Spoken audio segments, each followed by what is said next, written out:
What am I to do when the day is through? Hi, welcome to RazorBranding Podcast, the live video edition.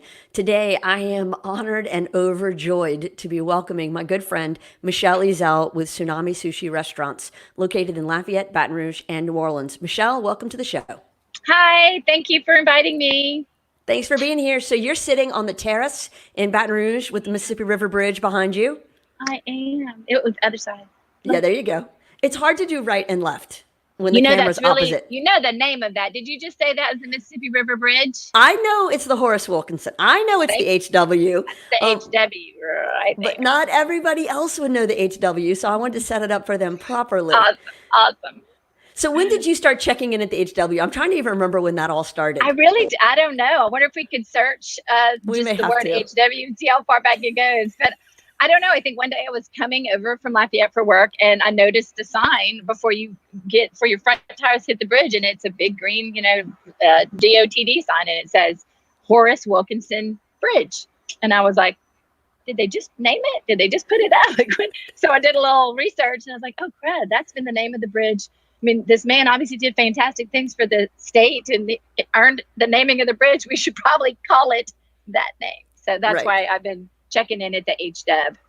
And then you did it, so I thought that was kind of cool. So when we had the office in New Orleans, I started doing it, and it was the heads up to my team. I'd be there in an hour, so get ready. It's coming. I love it. Yeah, warning. Exactly. And then I think at one point, maybe about 9 or 10 years ago, Ella Crochet, who we both know from college at USL, said that that's her uncle, Horace Wilkinson. Very cool. How crazy is that, small world? Figured he was related to somebody. It's Louisiana. It is. We're all related to each other. Yeah, for sure. Can I assume that you're in Baton Rouge in honor of the governor's shift? You want to tell everybody about what's about to happen? This is correct. Yes, I am. As of today, May 1st, you can pick up your takeout that you order from a dining establishment and eat it on a patio if that dining establishment has such a thing. And so we do have that here in Baton Rouge. We have a 4,000 square foot rooftop terrace. So yeah, starting today at 3, you'll be able to patio pickup. You'll be able to pick up your food and dine on the patio. It's going to be weird. I mean, we all know that it's going to be weird. There'll be no table service. No one can come up and ask you if you need something else or get you another drink or another roll, or everything has to go through takeout. And the only thing we'll be doing out here is just bussing and sanitizing the tables once the guests get up. So just to understand, because, I want the logistics. So the parking garages around you are open, so I can park. Wide open. Okay, correct. Great. So I can park. Do I have to pay still, or is that?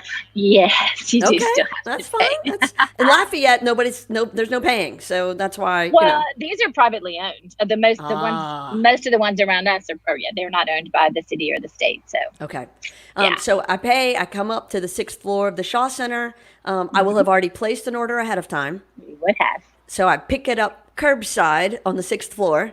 And then I walk my own food out to the table. I sit down, I eat.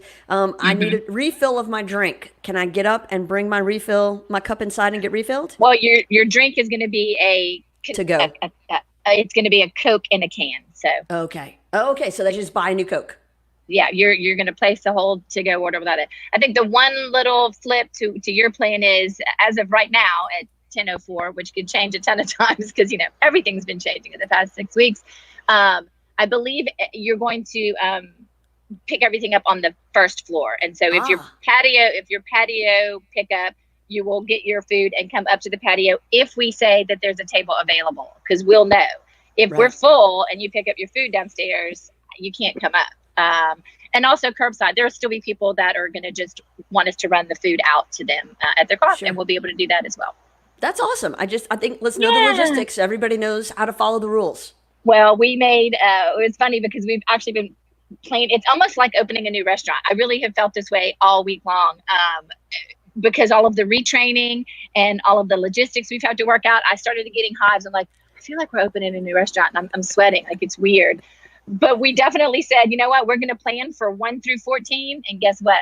15 is definitely going to happen. And we would have not seen it coming. So we're going to just, adapt whatever. Right. We'll learn a lot tonight once we do it once. But isn't that the nature of the business you're in? I mean, Right. whether Yeah. you picked it or it picked you, you're here now. No, that's true. So New Orleans, though, you're keeping on the down low until New Orleans kind of comes back. Well, we are actually starting Monday. We are going to start doing, again, curbside Fantastic. pickup and takeout. Yes, we Okay. are going to start. We've been getting messages from the residents downtown because it's pretty populated downtown area, as well as some of the businesses are still operating at about 50% occupancy in a lot of the business offices downtown. So we said, why not? Let's Right. try. We did it for about 2 weeks right at the beginning, and we did see that sales were starting to increase, but we erred on the side of safety and caution for the staff, and we just shut it down. But Monday, we're going to start it back up, noon to 8, lunch and early dinner, pick up curbside. I'm sorry if you hear my texts. It just shows you're popular. I'm fine with I'm it. I'm in the restaurant industry. I'm not a techie, and I cannot figure out how to make it stop dinging. So Now, Jason Peck has commented, eat sushi with about 19 exclamation points. Are you arranging some sort of curbside pickup for him in New York? I mean, how are you going to do that? You're going to ship it to him? I don't think I can get close enough to him in New York. I don't think they let anybody go there right now. I would if I could. I'd love to have sushi with my buddy Jason in New York right now. I feel like that's the least you can do. I mean, that's a long-term friend right there. For sure. Very loyal. Exactly. So let's talk a little bit about bringing employees back. I know you've had some challenges with trying to get some people to come back to work. So talk to me about how that's gone. Well, I'm competing with the government, and that's a new role for us. Normally, I'm competing with other restaurants for talent, and going back and forth negotiating pay rates. But now I'm competing with the government, and they're offering a pretty sweet deal, which I get. I don't fault any employees that are saying I'm making this, and you want me to come back just at my regular rate, which is not far below that, but I can get this and not work. So why not? So, I mean, I think that's going to change in the next week or so. So every location has restaffed what we need to do what we need to do. And we know the ones that have said, yes, I'm on board, and we're very appreciative to those people. I'm sure. I've been reading a lot of articles talking about how the unemployment offices are going to handle employees that say, nah, I'm good. I'm going to collect my money and stay home and watch Netflix instead of going back to work. It sounds like the unemployment office isn't a fan of that plan. Well, I emailed them day one. I'm like, okay, so what do? We've already reached out to X amount of people. X amount of people have said, no, I'll pass. So they've been offered a job back. They've declined. And they responded, which I thought was just a little weird. They said, very soon, in all caps, we will have a way for you to notify us. I was like, probably should have thought about that at the beginning. What do you mean very soon? But that's what their response was to me, that they will have a way for us to be able to notify them. These employees have been offered a job back and have declined. So therefore, Right. they're no longer qualified for the unemployment money. And I think that's the important thing is most employees don't seem to realize how this works, that unemployment is supposed to be small and temporary. And as soon as you have the opportunity to work, you need to go back to work. We'd rather have you working and a part of the active economy than at home Netflixing. Yeah. Right. But like I said, I get it. Some of them are valid. I understand that some of them maybe have some sort of a compromised environment or health issue that they're like, wait until we're 100% clear. And I support that. And like I said, I don't blame the ones that are saying they don't want to come back. Heck. Right. Well, and I think also childcare. I think that until we have a way for two working parents or one working parent to provide care for their kids, what are they going to do with their kids while they're at work? Because daycares aren't at 100%. Yeah. Correct. No, it's a challenge all the way around. I said the other day in an interview, when we flipped the switch and turned the economy off, that was actually pretty easy. Turning it back on is a very tricky house of cards balancing act because something has to go first and which piece goes when. It's going to be interesting. I don't know if you saw this, but Governor Newsom in California said that he wants to bring all the public schools back July so they can make up for their loss of learning. And so I'm wondering if that's going to catch on countrywide and how that's going to happen. I don't see Louisiana. Doing it. I don't know why I say that. I don't really have any facts to back that. I think, you know what, honestly, I really think I go straight to the weather. It's like, it's 105 degrees in those buses. Like, California, probably not a problem, but we have buses still, I think, that are not air conditioned in Louisiana. So I just don't know. Well, there's schools in California that are not air conditioned because they don't need it. They don't need it. We might still have, no, we have gyms that are not air conditioned still, public school gyms in Louisiana that still aren't air conditioned. So, right. Well, and it'll be interesting because, in the Valley, it's pretty hot too. So we'll see how they're going to work all that out. But I think that's the thing is everybody's got to figure out something. Yep. And so I think, you got to get kids back in school, you got to get people back to work, and you have to protect the life and health of everybody involved. And that's a very, very difficult thing to do and keep it balanced. Oh, you're not balanced. You just hit that's a good word, because you're going to make people upset no matter what you do. You're literally going to have the people that complain and the people that celebrate. So, right. Yeah. But that's what I said. I really feel like we're opening a new restaurant. Like it's a grand opening ribbon cutting tonight. And it's weird because this restaurant's been open 15 years, but we're all on edge. Like, I mean, you should see what they've done inside. They've rearranged stations to drop off food and pick up food. And we have it's a whole new operation basically. Right. So I think that's going to happen with schools and with businesses and with public transportation and with everything that's starting to slowly come back online. It's going to be re-engineering new protocols and new operations. We've been calling it the pandemic pivot, which Simone thinks sounds like a line dance, and there might be a TikTok video in the future. Oh yeah, set to Cupid Shuffle or something. I want it.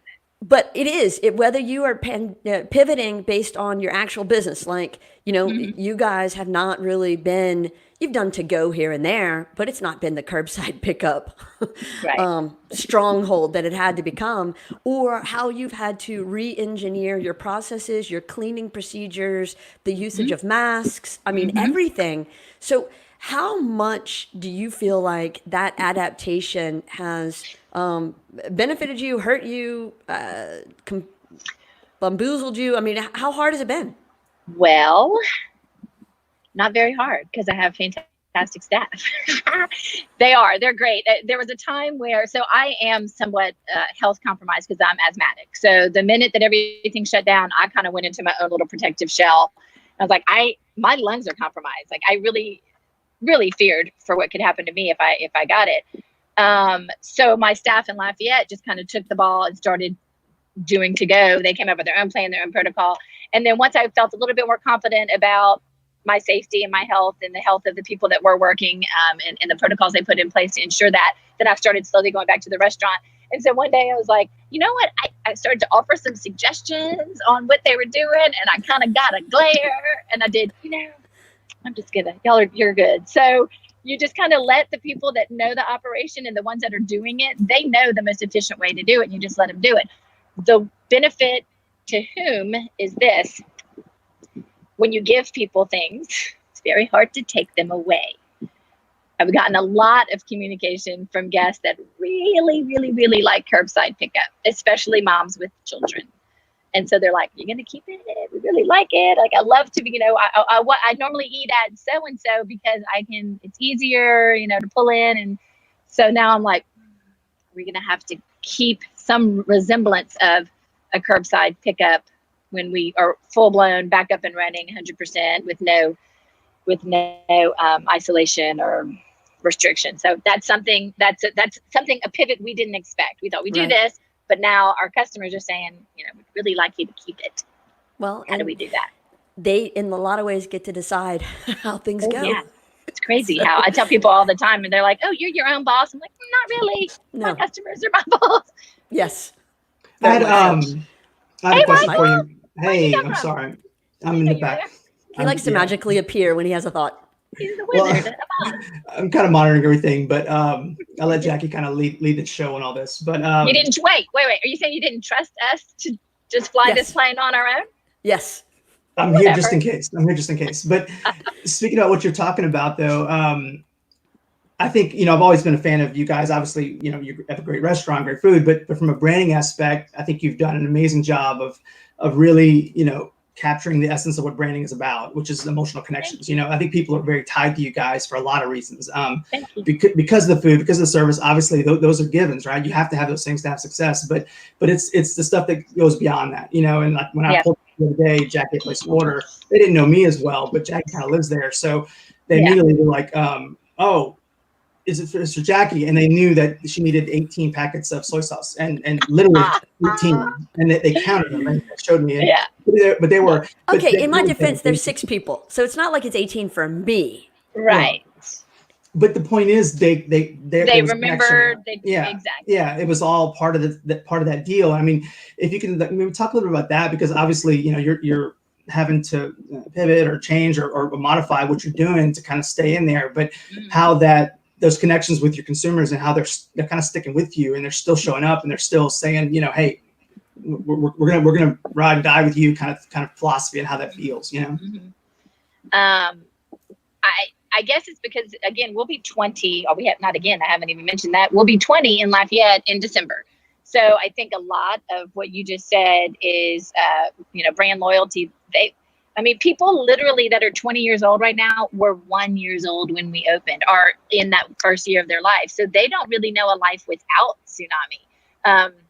And so they've kind of consider it part of the thread of their life, their culinary, experiences growing up. And so that, coupled with having another, I hate to overuse the word loyalty. I think I've used it like 4 times, so tap me out on the word loyalty. It's applicable. Okay, our staff, we've been incredibly lucky to have loyal staff, and we've been incredibly lucky and blessed to be able to keep them on board and afford them. And they get to know if you have turnover every few weeks, then that connection starts to kind of fall apart. But right, Jackie, please show your trophy and let's move on. I just think it's important. Trophy, I love it. I mean, right? Yeah. There you go. Table camper. In some worlds, that's not really, restaurant people really don't like that. I'm okay with You're it. bragging about it. Totally okay with it. But it brings up holder. Mike's point about celebration. So if people know, whether they're going to Rufino's or they're going to Tsunami, it's their place. And that's where they go over and over. And that's where they feel connected. Yeah. And they do that because of the experience that the restaurants have created for them. Well, I think on that too is, there's been a lot of radio commercials, TV commercials, things about saving the restaurants and how important they are. And I couldn't agree more. And it may seem trivial to some people, but it's such, like, when people go, they on Friday night and they go there every week and they go there to celebrate things, to celebrate birthdays. And we had a birthday. Our youngest daughter had a birthday during all this. Yeah. And you guys had put together a little cake for her without us even knowing, and it changed her day. I mean, it made her day. Aww. She missed all her parties and all her events, but it was those kind of little things where I think restaurants give us that normalcy and give us that, it's okay. It's like, even if it's a little bit, and even if it's different than what it used to be, it's still important, to very important have those in our lives. And I think that's the thing that people may miss or glance over is the emotional side of what you bring to people in everyday life. Yeah.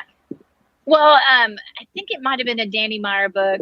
I don't know for sure, but it was about service. And one of the things that has always stuck out to me was the line to write the last chapter, how important it is for you to write the last chapter in a customer service story. So whether, I think typically he was referring to if there's a bad experience, that you can't let the last chapter be the bad experience or the guest walk away. You have to write the last chapter, and it has to be a good one, and you have to finish it on a high note so that the story ends. Oh, that was cool. And so I try. We don't hit it 100%. Nobody does, but we definitely try to write that last chapter, if good or bad, whatever the story is for that experience, that customer experience. Well, it sets a certain expectation. And so because you have trained your customers to expect something, then when something does go badly, they're more willing to forgive or overcome. And that's where brand loyalty comes from, is because they stay loyal knowing, that wasn't a normal experience. It was off. And so, 9 times out of 10, it's going to be great. And I think back to that April Fool's Day, what was that, 4 or 5 years ago? It was the best. And so for anybody who hasn't gotten to hear this story before, the short version is I love to give Michael a hard time every day, but April Fool's Day is my particular favorite out of the year. And so Michele worked with me for 2 years. Painful. It was a very painful thing to do. It was, but we preset it. Painful to experience. Yes, I'm sure. But it was everything that's a pet peeve of his as a restaurant guy. And Michelle told her staff, it's okay, I promise. And so they did everything wrong. And he was so stunned because it was so not the norm. You go to some restaurant and the drink is flat or the food's served badly or they don't swipe the table and clear the dirty dishes. You're like, well, it's just how it is Or the here. food's just thrown on the Oh, plate and yeah. presented like, here you go. Oh, an uncut It was- roll just standing up on a plate. I mean, it was. It seemed so easy. You're like, oh, easy, we can do that. But then once you really came down to it, and you kind of gave barking orders to both the kitchen and the server and the busser, all three involved, they were so uncomfortable with it. Yes, because it's not how they operate. It's not how they train. I'm like, I promise it's going to be okay. And they're like, they were nervous. They were very nervous. You could tell, but they were troopers. They were troopers, and they were great. When it was all over, they loved it, but it was the best because Michael definitely was kind of put out a little bit. I just didn't know. And again, I was still willing to forgive and move on. But when we were done, he still tipped the server. Yeah, well, yeah, because that's never their fault. Everybody has bad days. But there was plates stacked up in the middle. There was, a drink had spilled on me. It was like, if there was something that was bad, it was bad. And then I didn't know until I got the check, and at the very bottom it said April Fool's Day. I'm like, oh, son of a bitch! I can't believe great. this happened. Yeah. But you know what? Awesome. To that point is we are human, so those things are going to happen intermittently throughout a restaurant service. But we just slammed you with all of them at one time. Right. Or she did. I did. Yeah, I did. Yeah. How do you keep your team connected? I mean, you've referenced your team a lot, and we've commented a lot about your team and how great they are. And now you've got really teams in multiple towns, all trying to do multiple things at the same time. And each city is its own vibe and its own culture. How do you keep Tsunami the same in 3 very different towns? Well, one thing helps because you have myself, my partner Fred Nanato, and my partner Toon Nguyen, that we're based out of Lafayette, but we work at all 3 locations. And so we know what the brand standards are for each one of them and what they're supposed to be. Also, ironically, particularly in New Orleans, we probably have 5 or 6 people that work there that worked in Lafayette and or Baton Rouge for many years. So we weren't starting, completely fresh, trying to, brainwash new people into believing in the Tsunami way. They already were bought in. They sought us out whenever we said we announced that we were opening there. They sought us out because they had worked at the other locations and they had moved to New Orleans years ago. And like, we want to come back and work for you guys. So that helps. And I think the proximity, we're only 2 hours apart. So, we do, my buddy John Besh has a good, you mentioned it earlier, and I didn't tell you there's a term for it actually. And when you said you cross the bridge, that lets your people in New Orleans know. John Besh calls it Pearl Harboring, where you just kind of dive bomb in and they don't know. You sneak attack. So we're not so far that one of us can't show up, and you better be doing what you're supposed to be doing, how we trained you to do it. Again, humans, there's going to be a swing. Any statistician will tell you there's going to be a percentage that isn't perfect and isn't right. But we try to do that as much as we can. Proximity helps, the 3 of us going, to and from the locations, and just hiring from within and moving them around. Well, and I think that's important too, because that helps you maintain the culture. So as new people enter, they're being trained by the ones who've been there for years and know how it should be done. Yeah. So that self-regulation happens. Yeah. Michelle Vidrine Montesano, but she'll always be Vidrine to me, commented, and she said, a new norm is on its way for us. It'll be very interesting what it will all look like in the future and what businesses will be able to conform to the new norm. So what do you see? You mentioned curbside probably sticking around because people like that. Obviously the cleaning procedures, the face masks, some of those health-related things. Are there any other things that you see sticking around that you feel like, oh, we're going to have to figure out how to adapt to this? The capacity restrictions are going to be the new norm, and that's going to be weird because I don't know one restaurant that has a business pro forma built on 25 or 50% capacity. Right. All of us our line is pretty small on the 100% capacity. So that's going to be a new norm from our perspective. For guests, I think the same thing though. When you go to restaurants like Rufino's or La Fonda or Tsunami, you're used to that feeling, that vibe, and seeing your friends and hanging out at a table and finishing your dinner, then go and visit with your buddy and talking to them, and just the feeling that full restaurant creates. It's going to be different. It's going to be It's going to be odd. It's going to take some getting used to, because you're going to feel a little bit like you're at a library, just a tiny bit. Eating in a library. Experience Michael was talking about. Restaurants, especially locally owned restaurants, especially the three you mentioned, they are the community centers. That is where we go to gather, to meet people, to celebrate any part of life that you're celebrating. And so when you take away aspects of that celebration, it makes people feel very disconnected. Yes, it's going to be weird. Yeah. So adjust. I hate that word. I've been using that word, adjust. It is. It's an adjustment. It's a pivot. It's a whatever. And so do you see Tsunami doing more and more outdoor? I mean, obviously Baton Rouge is cool with a 4,000 square foot terrace. Correct. But Lafayette and New Orleans having to find ways to do more outdoor? Yeah, well, Lafayette has that little tiny patio in front of lounge. I mean, we might be able to put 5 tables in there with the restrictions. So we could do that. New Orleans, there is a patio outside, but that's not even on the radar of discussion yet. They're the epicenter of some serious issues. So we're really not. I mean, we're starting the takeout process, but I don't know when. Really, it's the weirdest thing to not have any idea what the next move is going to be. Well, and you're a planner, and you like to work ahead, and you're organized. So big this list maker. Particularly hard for you.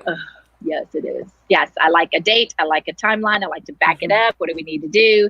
And it's painful. Yeah. And also because you're kind of like a mom, when you're at the top of the food chain, you're kind of like a parent. So everyone looks to you like, this happened. What's the answer? What do we do? You're the captain of the ship. Well, normally we know how to answer that because it's things that we've experienced and we have history with or whatever. I don't know the answer.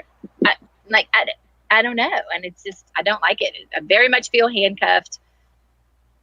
Very much don't have the answers. And I hate that. I like to be able to make my staff feel comfortable because mom and dad got it. Mom and dad know what we're doing. Mom and dad is literally just kind of waiting. Like, what do we do? What's the rule next? I don't know. Right. Melissa was on the show last week and talked about mental health and how hard it is for people to maintain some sense of mental health and comfort right now because of the unknowns. And so I think you really tapped on that. Mary Domingue LeBlanc has suggested that you just open, all caps. Oh, well, look at her. Does she have she has good solutions. Some CDC connection I'm sure she does. Eradication of the disease and the spread? I'm sure she does. She's solid. She has a plan. She's my solid go-to. She's on my board. She's one of my board of directors. That's a squirrel run plan right there. That's a squirrel run plan. Just open. Yeah. Evelyn Flynn wants to know, how will this affect your business bottom line with a smaller capacity? I mean, you touched on it. Like, what do you do? I've actually built a couple of little spreadsheets of, okay, well, if this is reduced this much, and then everything else is going to get, your cost of goods are going to get reduced because you're not ordering as much. But even when I look at the final number, I still go, that just doesn't make sense. I just don't know how this is going to work. Now, again, the PPP is helping because I don't have to worry about payroll coming out of any revenue that we're able to generate, because the PPP is supposed to cover that until June 30th, as well as rent to some degree and utilities. There is a whole lot more to running a business than those 3 elements. And not really sure how many people that put together this CARES Act have run a business or looked at a P&L, but what happens to all the other, my P&L is like 3 pages long, single spaced. They took care of 3 lines. Right.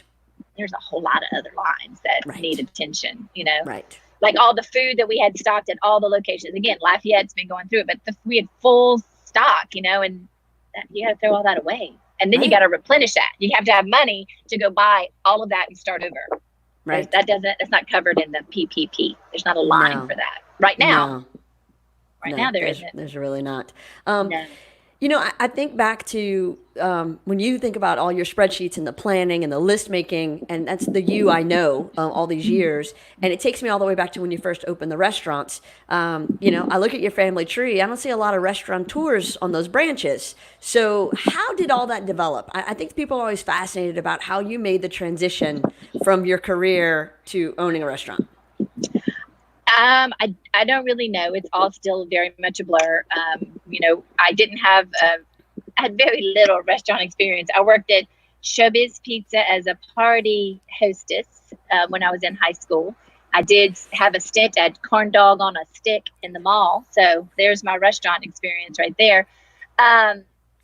So I didn't really know what I was getting into. And I tell people all the time, had I really known, I definitely wouldn't have done it. Knowing what I know now, oh Lordy. So it was probably good that I had no idea what I was doing, because it was like, I think that's true with marriage and child rearing too, by the way, not just businesses. Yeah, if you knew, you'd think twice about it. Right. But what the weird transition for me, and I do talk about this often, is I was in radio for 5 years. I was the operations director for, I say 1749 Bertrand because the name has changed so many times, but it's the conglomerate of KTDY, the Dog, at the time Planet Radio, KPEL, what other ones are in there? The Rock, 107.9. So they've all changed names and call letters over the years, so it's hard to remember. But there, you had a large operation, and I helped, to operate it with the management team. And there, let's call it, you had 15, 20 different disc jockeys, for the whole group, and all of them very strong opinions, very big, strong personalities. And so transition that to the restaurant industry and chefs. And I was like, well, I kind of feel comfortable in this space right here. It's kind of the same. They're dressed differently. Sadly, there's no production light to let me know when something's going on, but it's the same. So a lot of the skills that I had there were able to transition to that world.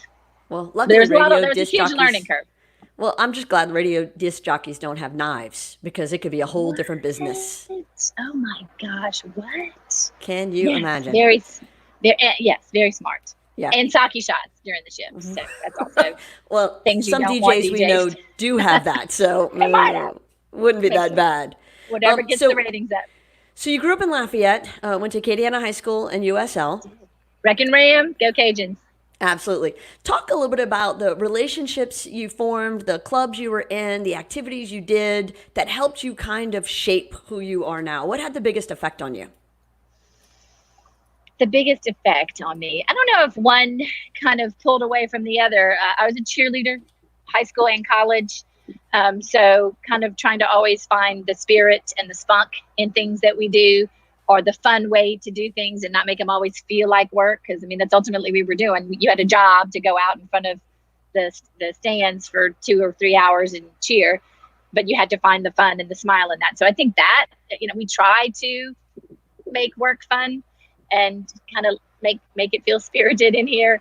In college, I was also on the freshman orientation group leader, which was a blast and taught me a lot about probably the beginning of my learning about diversity and learning about acceptance and learning about teaching and training, because we would, part of that job was new students, freshmen coming in and needing to be oriented, is that a word?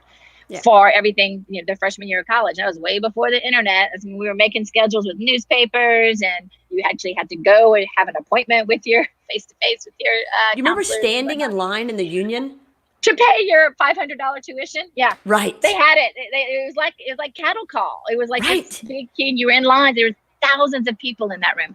So that was fun. That was really fun. I did that for 2 years, and I just loved it. I loved being part of helping people be comfortable in their next step, in their next phase. People that were very scared and very nervous.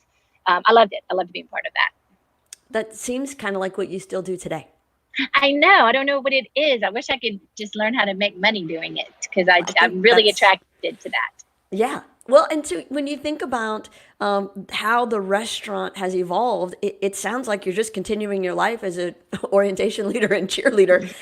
Because really, you give people a place to celebrate experiences, to enjoy life, to be together. And I think all those things kind of tie together. They do. Not counting today's pandemic, tell me about a project that forced you to be innovative and creative. Oh, man, I can't use this one. No. A project that forced us to be innovative and creative. I don't know. I don't know if I can think of one. Some fun things that we've done is we've done sushi on someone's private boat. We had a chef set sail on someone's private boat years and years ago, and that was really cool and fun and different to set up a sushi bar and a full service sushi bar on someone's private yacht. I bet. That was cool. Other things we've had to, well, I mean, it rains on this terrace a lot. You got to figure out what to do when you have a full, everyone's out here dining and it starts to rain. So you have to get creative with setting up tables and eating places inside when there are none. I don't know. I mean, we've kind of been cut dry. Oh, I will tell you one funny one. It's not really funny, but it's a fact. So in Lafayette, you have Tsunami. And then next door, now you have lounge dining room. Well, that started as my sister and my husband and I doing a wine and fondue bar next door to Tsunami. So because that space came available, it would operated as Club 410. It operated as the entrance of Club 410. So we're like, well, let's open this, kind of raise the bar a little bit for downtown Lafayette. We had been to a bunch of really cool kind of wine and cheese bars around, the country. So like, let's try to do one in a small little space. So we did. And people came and they ate their fondue and they drank their night. We tried to have a bunch of fun boutique wines that you couldn't just get anywhere. And so that's what we started with. And what would happen was we'd have an hour and a half wait at Tsunami. So and our bar was full. So they'd migrate over to lounge and sit at the bar and, get a drink while they waited. And then it turned into, hey, can I order edamame just while we wait? I mean, we know that y'all are the same owners. And so we were connected in the back of the house. The front of the house you couldn't, but the dishwasher and the offices were all connected. So the bartender would come and ask the manager, hey, can I just order an edamame for this? Well, that turned into, hey, can I just order a crunchy roll? Okay, can I just order some Ika fries? And then one day we just sat and had a real conversation about just not blowing that hole in the wall and just making it part of the dining room. So, and there was whisper at the time that there was going to be another sushi bar opening downtown. And so we thought, well, why don't we just expand our sushi bar so our wait time will now end up being able to be seated. And so that's kind of how lounge dining room happened. It wasn't intentional. It wasn't our long-term plan. Never even thought about that until the customers, again, my bosses, kind of drove that decision. But what a great pivot to say, we've got all these people on a wait. Let's take care of them so they're not going somewhere else. And now, oh, well, this is what they want. Well, then we'll pivot again. And isn't that what business is about, is finding a way to adapt? It is. And I can tell you, this is where I do a shout out to my kitchen staff in management, because they've had to deal with it. Our kitchen size didn't change. So our kitchen size stays the same. So normally when you grow your dining capacity by, let's call it 75, 80 seats, 90, 95, if you count the bar, maybe, then you would have to increase your capacity in your kitchen. We didn't do that. So they took some pivoting, some adjusting to figure out how to service more people. So they've done that. I give that all to them. It's like operating on what did they call it? A galley and a cruise ship, or not a cruise ship, but a military ship where it's just tiny little kitchen to feed all those people. So they've done it. Kudos to them. Absolutely. Well, and they've done it in an open kitchen, so people can see what's happening. That's good point. Good point. They can see. So it's not behind the scenes. They can't hide. No. That's why the kitchen is a little bit happy about this mask that's going to be mandatory, because you can't see what they're mouthing to each other anymore.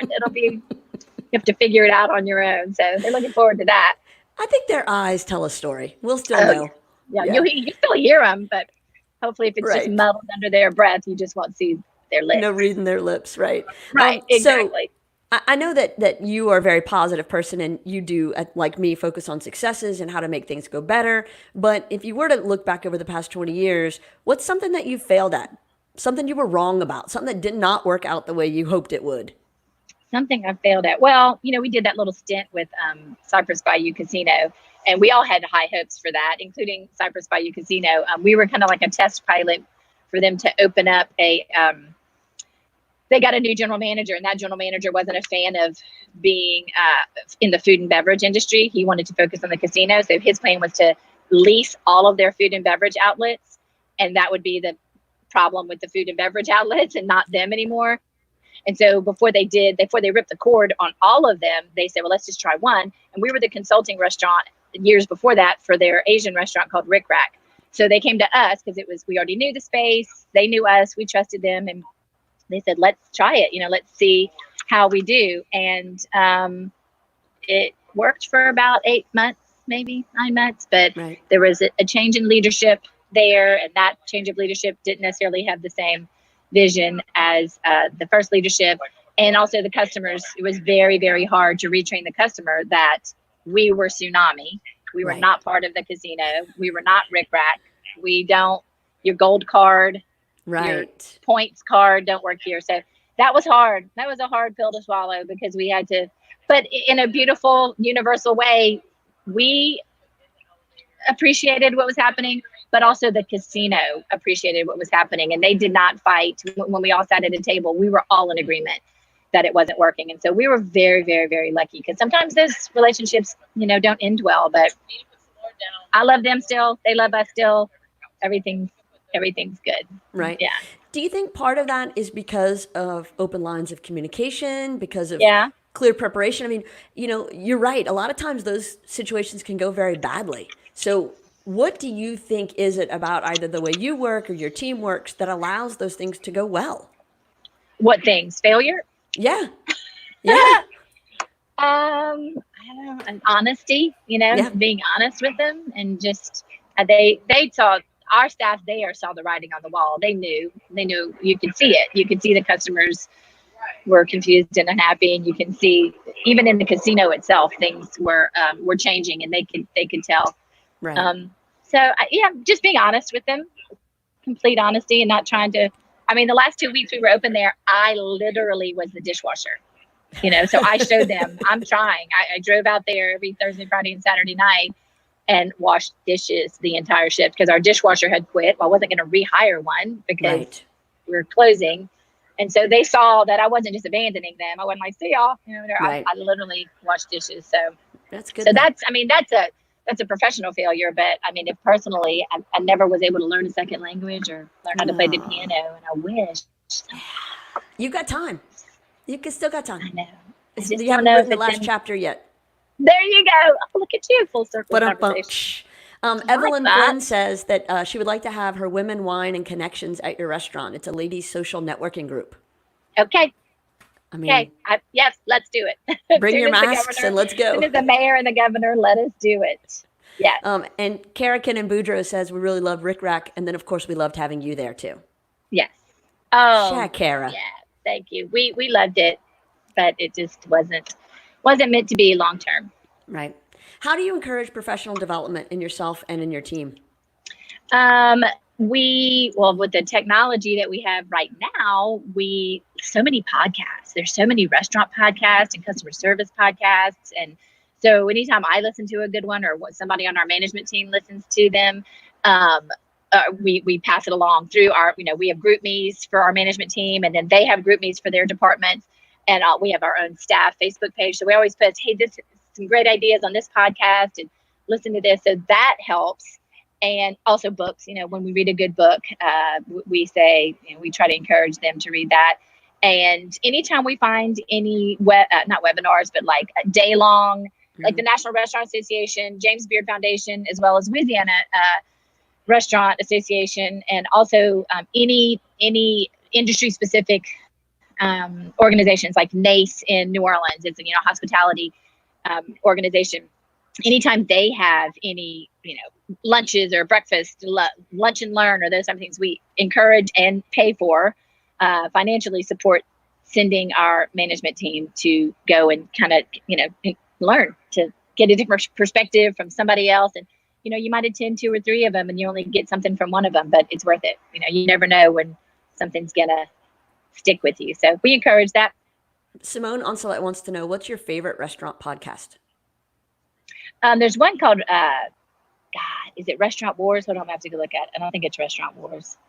I need to look at it. Hold on, because I don't know by heart. I was going to say, and Simone, if she can't find it quickly, I'll find out and let you know. I'm looking right now. There's one called Business Wars. So it's not necessarily on restaurants, but it's Business Wars. It's a Wondery podcast. It's amazing to hear things that we don't even know went on. Like you'll have Coke and Pepsi. You didn't even know there was a major war.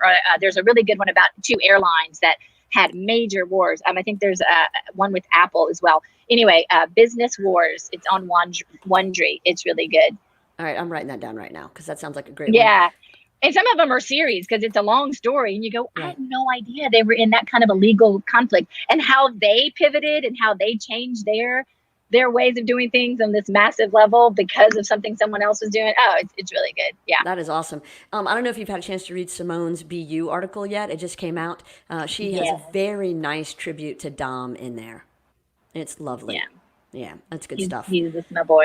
I need to go watch it. The other one is the Restaurant MBA podcast. Okay. The Restaurant MBA. That one's really good too. Okay, good. So those are two good ones right there. What is something that another company is doing that you wish you had done first? Doesn't have to be a restaurant, just any company in general. Oh, company.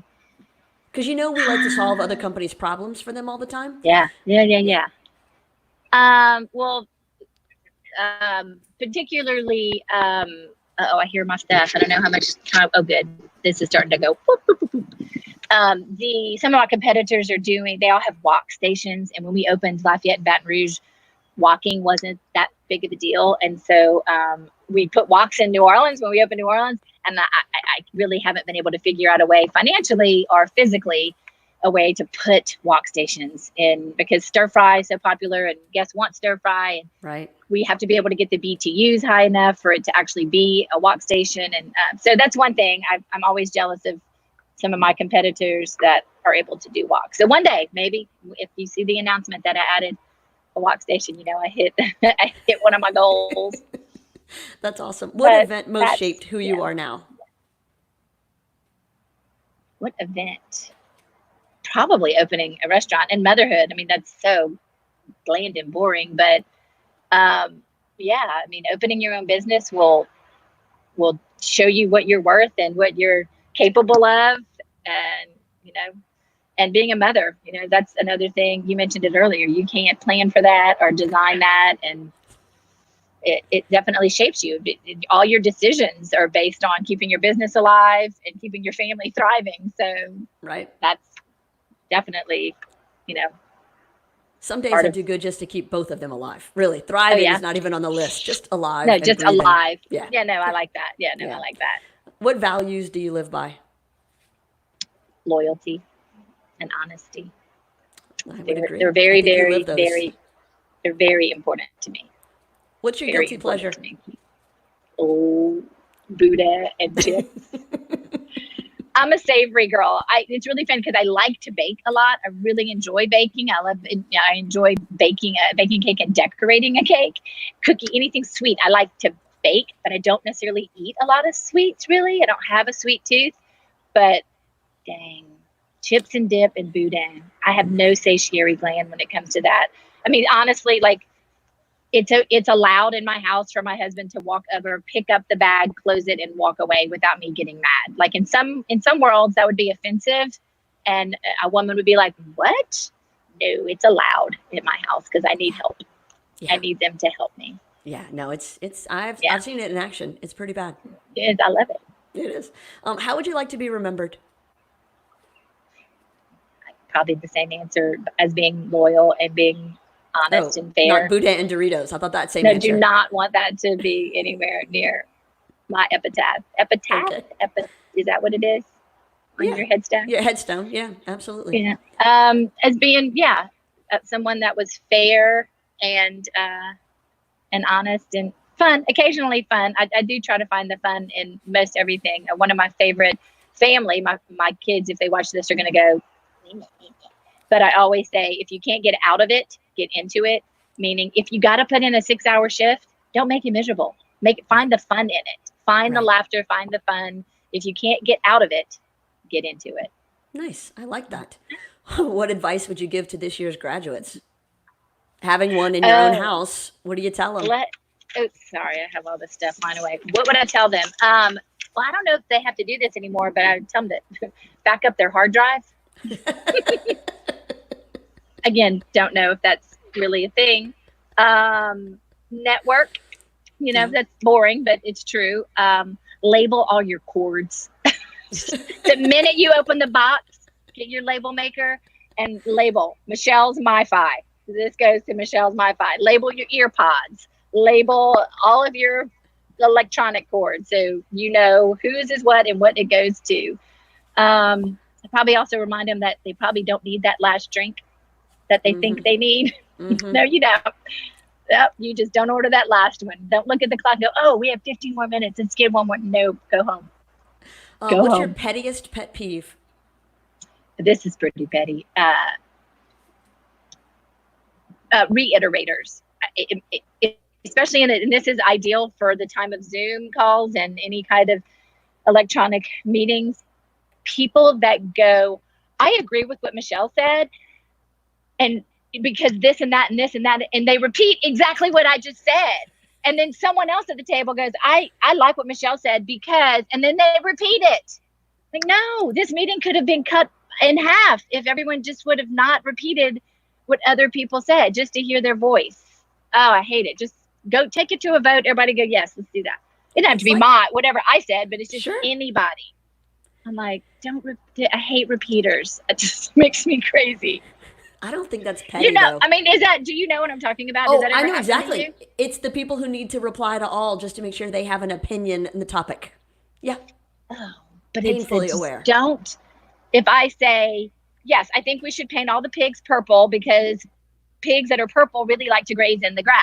And then the person next to me goes, I agree with Michelle. Purple pigs are much happier in purple grass. Well, I just said that. You just changed the way I said it. Don't say that. And they also use their hands. That makes them a lot more believable when they use their hands. Like I just did about the purple pig. Exactly. Anyway, no, it's a pet peeve. I just grind. I internally grind, and I'm like, awesome. Not even if it's someone else at the table repeating something. I'm not saying that I hate when people repeat what I say. Mine most of the time is insignificant. Yes. Reiterators. Don't reiterate. We heard it the first time, crystal clear. We got it. Oh, I got it. Leslie Little said, preach. Lauren Shuffler said, amazing advice. It's so petty, but Lauren Shuffler, do not reiterate. Just nod. Just in agreement. She's a good nodder. She's a very good nodder. Although sometimes she is so still on Zoom calls, I'm pretty sure she's just taken a screenshot and uploaded it as a profile photo because she doesn't move. She's so still? No, she's just locked in. She's locked in. Yeah.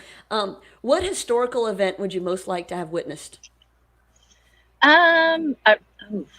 Historical. I guess it could be anything. Anything you want, good or bad, anytime, any place. I always, I always would like to have been in the room, like when Hamilton was being written, or like any sketch comedy, like 30 Rock. I would have. I know that's not real, like historical. People are going to write about that in history books, but those are things I would have liked. I mean, The Last Supper would have been pretty cool too, I guess. Sure. I'll add that to the list at number 3. That would have been pretty cool, but just the creativity in the room. I thrive on that. I would thrive to just sit in the creativity and watch it happen and, see how the sausage gets made. You like that? You want to be in the room where it happens. I want to be in the room where it happens. But yeah, I think that would be fun. I've always every time Hamilton references. Every time I see a really, really funny sketch like Will Ferrell or Alec Baldwin on Saturday Night Live or whatever, I always go, they had so much fun writing that sketch. I want to be at the table because they probably laughed more writing it than they did actually executing it. So that's mine. I want to be in the room where they're writing it. Yeah. Okay, we're down to the last 2 cards, which means the lightning round. Oh, it's good though. It's good. Lightning round. So these are quick. First thing that comes to your head. Your favorite place on earth? The beach or my grandmother's house in Church Point. Movie you can't turn off.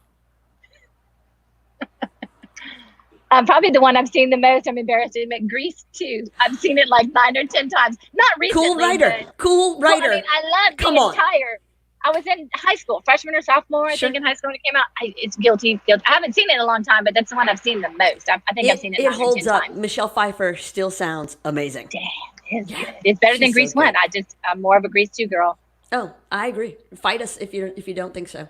TV show. TV show. Do I have a favorite TV show? I loved Love Boat. Oh, nice. No, not Fantasy Island. Even better. Look up, now that I say that, though, that was really fun. All the old classics I like. Love American Style. Yeah. Oh, Carol Burnett. Oh my Oh, God. come on. With the dress So- and the curtains. So addicted to Carol Burnett. I guilty. I will tell you that I have gone and watched some in this adult lifetime. I have gone and watched some Do on they YouTube. hold up? They are exactly the same, and they're good. brilliant. And when they start their giggling on set, I just get Carol Burnett, because they found the fun. They found the Right. they entertained people, and they made people enjoy their evening. Right. Favorite book? Racing in the Rain. It's not a business book. Okay. No, that's good. That's a good one. Favorite podcast?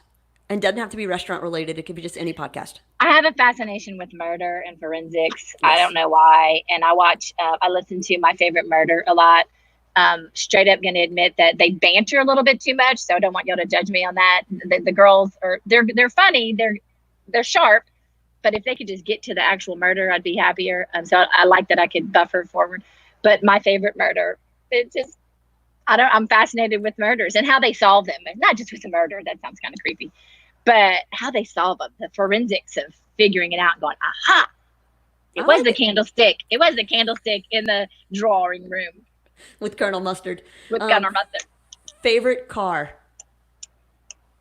My favorite car, Yeah. I had first of all, anything with a stick shift. And you know that about me because I drove your BMW stick shift one time.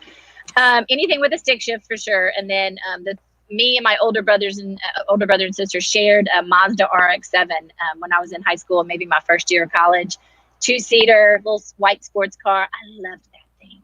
I think everyone has that familiar love of their first car, like in high school. But I loved that car.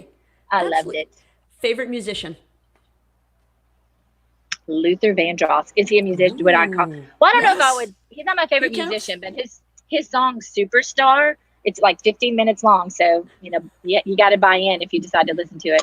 But I can sing it at the top of my lungs. That is awesome. I don't know if he's my favorite musician, but I don't really get the chance to really think.